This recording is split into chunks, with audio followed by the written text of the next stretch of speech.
Hello everyone, hope you all are doing well. In my today's presentation, I'll be presenting about motivation and its theories. The question arises, what is motivation? Motivation is a state of mind filled with energy and enthusiasm which drives a person to work in certain way to achieve desired goals. Motivation is a focus that pushes people to work with a high level of commitment and focus even if things are going against them. Motivation translates into certain kind of human behavior. In short, motivation is a driving force behind human actions. Motivation theory is a way of looking at motivation of a person and how this influences their behaviors. Whether for a personal or professional reasons, it is important to every aspect of society, but it is especially relevant to business and management. Motivation is key to more profitable employees as motivated employee is more productive. Motivation is a huge field of study. Psychologists have proposed many different theories of motivation. Some of the most famous motivational theories include Maslow need hierarchy theory. Let's have a discussion about Maslow theory of hierarchical needs. Abraham Maslow postulated that a person will be motivated when all his needs are fulfilled. People do not work for security or money, but they work to contribute and to use their skills. The lowest level needs in the pyramid are basic needs, and unless these lower level needs are satisfied, people do not look at working towards satisfying the upper level of need. Then comes hierarchy of needs.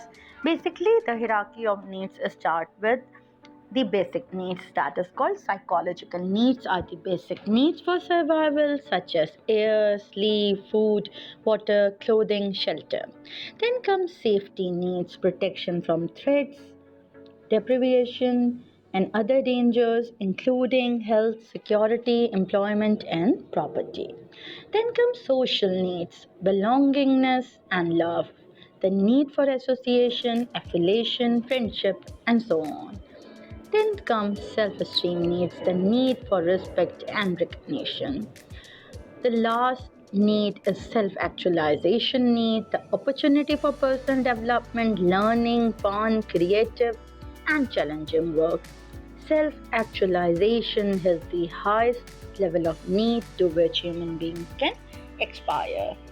Then secondly, I want to discuss about Hesberg's two-factor theory. Hesberg classified the need into two broad categories, namely hygiene factors and motivation factors.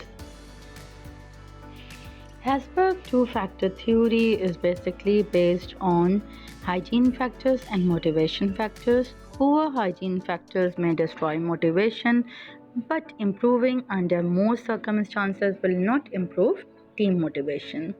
Hygiene factors are not sufficient to motivate people, but motivated factors are also required. It means that we need hygiene factors along with motivator factors. Hesberg two-factor principles are normally required for improving the motivator factors, that increases job satisfaction, and improving the hygiene factors decreases job dissatisfaction. So both the factors have their own importance. The third theory, which was given by McClelland, theory is also related to the needs. McClelland basically affirmed that we have three motivating drivers which do not depend on our gender or age. One of these drivers will be dominant in our behavior. The dominant behavior depends on our lifespan. The three motivators are achievement, affiliation, and power. Power basically is a need which is very important. Affiliation is also an important need, and achievement has its own role. Achievement is a need to accomplish and demonstrate own competence. People with high need for achievement prefer tasks that provide for personal responsibilities and result based on their own efforts. They also prefer quick accomplishments. Affiliation is a need for love, belonging, and social acceptance, and power is a need for controlling own work or the work of the others. People with high need for power desire situations in which they exercise power and influence over others. Let's have a discussion on Verom's theory of expectancy. Basically, Verom's expectancy theory assumes that the behavior results from conscious choices among alternatives whose purpose is to maximize pleasure and to minimize pain. Verom realized that an employee performance is based on individual factors such as personality, skills, knowledge, experience, and abilities. He stated that the efforts, performance, and motivation are linked in person's motivation. He uses the three variables, that is expectancy, instrumentality, and valence, to account for this. Expectancy is the belief that increased efforts will lead to increased performance. For example, if I work harder, then this will be better. This is affected by three things: having the right resources available, having the right skills to do the job, and thirdly, having the necessary support system to get your job done. Then come instrumentality. Instrumentality is the belief that if you perform well, that a valued outcome will be received. The degree to which first level outcome will lead the second level outcome. If I do a good job, there is something in me. This is affected by few certain things. Clear understanding of relationships between performance and outcomes. Example, the rules of reward game. Secondly, trust in people who will take decisions on who gets what outcome. Thirdly, transparency. Transparency of the process that decides who gets what outcome. Then come valence, is the importance that the individual places upon the expected outcome. For example, if valence is positive, the person may prefer attaining the outcome to not attaining it.